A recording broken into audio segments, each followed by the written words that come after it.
Ashamaa akkam jirtu hordoftoonni gidduu yuutiin marti keessan siniin jecha ifaa obboleessii Abiraam in arrabse osoo hin taane hin dhiqe jechuudha.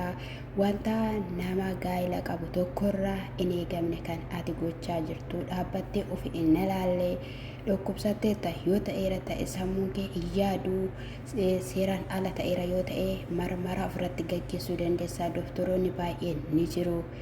Inni tarmaxarmaxeedhaan maal jechuudha Oromiffaadhaan jechuudha akka wanta baala gooftee jechuudha haaree jechuudha.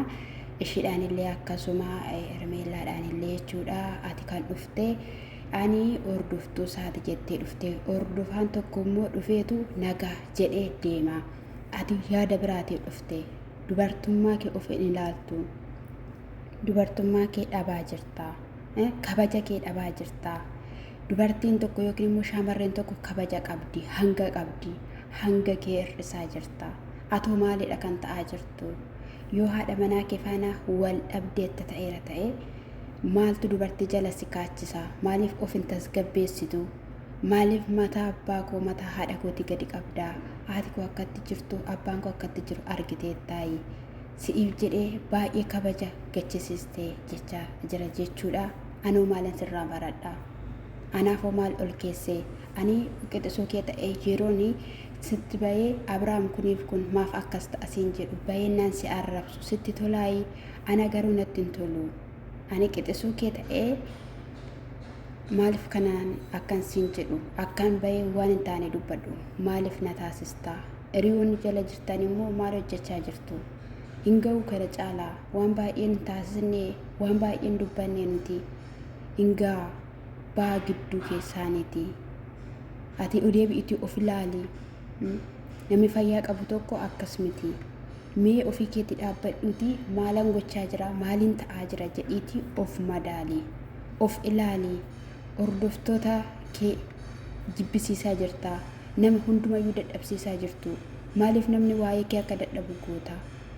Maalidhaan akkana obboleessa kan jedhamtu hin tarmaxamaxiinii hin baalagaa'inii maaliin akkanaayi hin darbe baay'ee seera darbee yaada hol ta'e hin akkanaa hin ta'u jedhee jechuudha.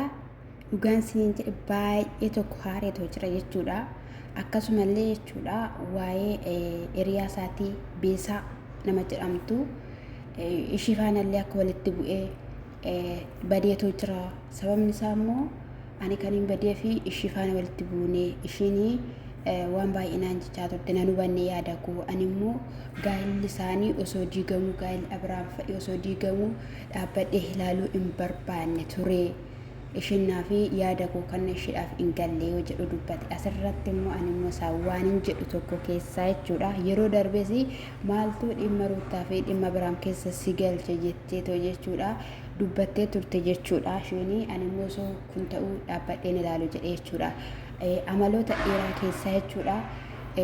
Gaafa wanti tokko yookiin immoo obboleessa isaa ta'u rakkoon jiru ishiin immoo hin jaalattee jirti waan ta'e wanta sirraa barbaadu tokko qabdi jechuudha. Yookiin bilbiltee mariisisuu kanaaf kun akkanadha jettee jechuudha. Jecha sanaayyuu jetteeni dhaabuu hin qabdu jechuudha. Osoo hojii biraa hojii as keessaa hojii isaanii hojjettu ganamas ta'u galgalas ta'u haasofsiisuudha jechuudha. Gaafa kuni ta'u ishiin sigattee deemuu hin dandeessu jechuudha. Siif hubatti maaliif jennaan bilbilaan mariisisaa jirta waan ta'eef jechuudha. Namoonni baay'een garuu hin argiti miti, hin hubatti miti bakka isa kanadha jettee yeroo calli jedhu yeroo itti jireenya isaa dhabudha dhufa jechuudha. Innillee kan jechaa jiru kana ture sababa kanaatiin dhukkubsadhee ture baay'ina dabbareetu jira. Ruutaanis yeroo darbee waan isheen haasofte argitaniittu ani hin fedhu hin barbaadu jettee turte. Anis immoo ishiidhaaf waadaa galee ture.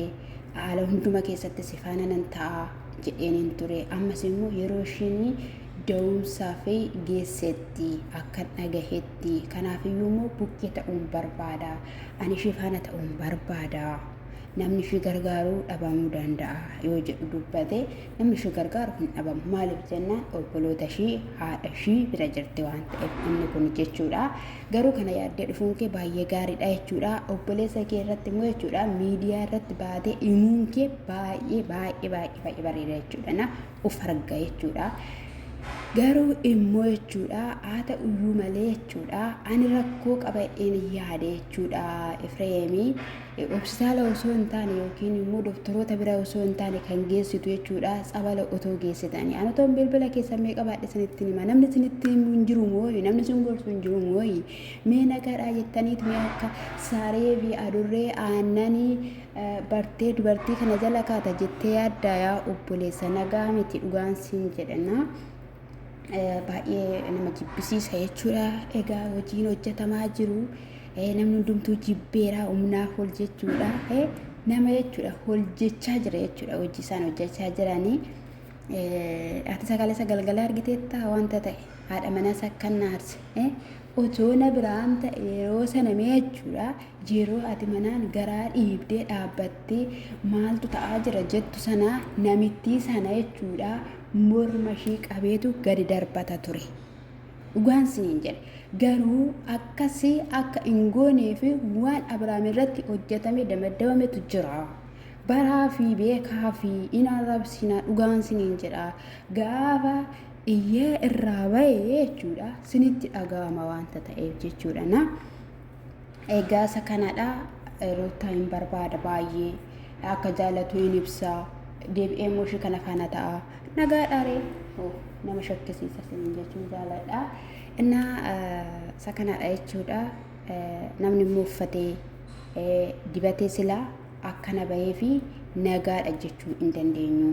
Abbaan keenya haati keenya sila uffatanii miti baay'ee dhiphina keessa jiru maaltu ta'aa jira jechaa jiru yaaddoo keessa jiru ati kana maaliif hin hubanne kan jedhudha jechuudha.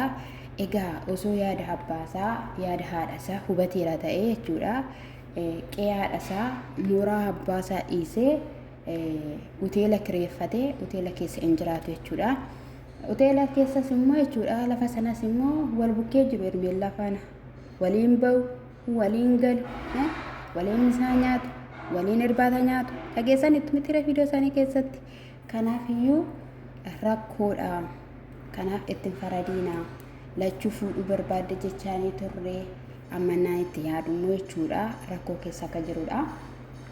Tolcha keessa akka jirudha xonqolinatii keessa akka jirudha malee jechuudha haadha manaasaa waliin haasofnaa waliin mariihannaa kottu jedhee galgala waamee jechuudha yeroo isaan akkasitti sabsabaa ka'anii achi taa'an nama gaddisiisa jechuudha. Isaanitti likkii meera dhugaa dubbachuudhaaf isin amma hiriyoota maal hojjechaa jirtu wanta gaarii isinitti fakkaatedha yoo baatanoo yoo dhiistanoo ani isin faana walitti bu'uu hin barbaadu. Eenyu faana iyyuu rakkoo humuu hin barbaadu. Garuu of ilaalaa viidiyoo kana ilaalaa deebi'aa galaa jechaanii jira jechuudha. Isaan maal galuu walitti maku malee surma isaanii daakuu garbuu fi xaafii walitti makanii bukeessaa jiru jechuudha. Isaan jireenya intala namaa jechuudha. Isa kanadha adda baanee iddoo jedhetti immoo adda hin baanee gaabbaa jirti laphee gaabbaa qabaachaa jirti jechuudha. Laphee dhiifamaa qabaachaa jirti.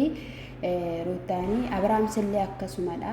Garuu wanta hin cinne wayii wanta neetworkii wal qabate wayiitu jira. Neetworkiin sun immoo yeroo qaaxxedhetti tokkoomuun hin dhufaa araaramuun hin dhufaa. Isa kanadha isiniin jechuun jaaladha. Mee argiitii haasofsiisisiin jennaa efaa mariisisiin jenna kaayii akkasumas immoo haadha manaa kee faana yookiin immoo jaalallee kee faana walitti sinaa deebisuu isin jechuu jaalanna. Garuu yeroo baay'ee irraa fagaattanatti fakkaate irraa fagaachuu hin qabdu suutadhaniiti fagaataniiti jechuun kee waan hin oolledha. Sababni isaayyuu qalxaffeedha dhiira ta'e jechaanii jirta Abrahaamidhaan jechuudha.